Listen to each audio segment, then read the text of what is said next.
World This Week. I'm Steve Young, CBS News, sitting in for Alan Jackson on the CBS Radio Network.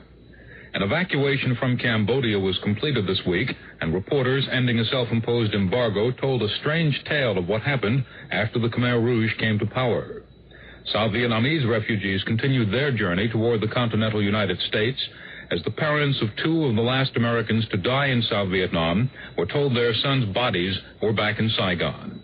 A U.S. senator went to Cuba, Egypt moved to clear the Suez Canal, and there was an anniversary, 30 years since the German surrender ending World War II in Europe.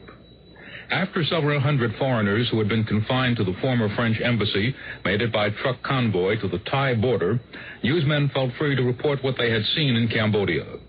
New York Times reporter Sidney Schanberg said virtually the entire population of Phnom Penh had been forced to clear out of the city.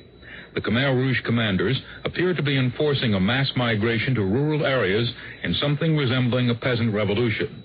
Schanberg said no one was exempt from the order to evacuate, not even critically ill hospital patients. From our point of view, perhaps that looked inhumane and cruel. And I can tell you how I felt when I saw those people going up the road. I was horrified, and I thought, what terrible people they are to do a thing like this, because these people are certainly going to die. But from the Khmer Rouge point of view, one might guess that these people had to be expendable, because they weren't equipped to care for them. They didn't have the doctors or the nurses. And to leave them there in the hospital would be to admit failure. So you clear them out. And if they die, then you blame it on the previous administration. There were some suggestions that Phnom Penh and other Cambodian cities were out of food and that the population was being ordered to the countryside to plant crops necessary for survival. The stream of South Vietnamese refugees heading for the continental U.S. continued, with intermediate stops in the Philippines and Guam. The American freighter Challenger arrived on Guam with 5,000 refugees. Its captain, Arthur Boucher, spoke of wild confusion and heartbreak as people in small boats headed for his ship. Crafts, boats, all kinds of Navy crafts.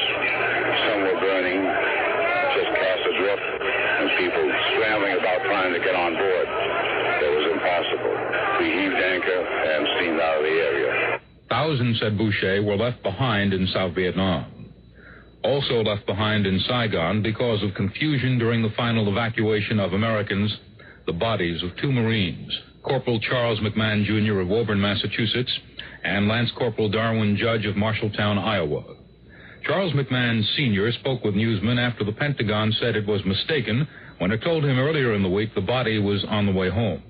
It seems to me that waiting 8 days and having them every day tell me that he'll be coming, and then last night, all of a sudden, 8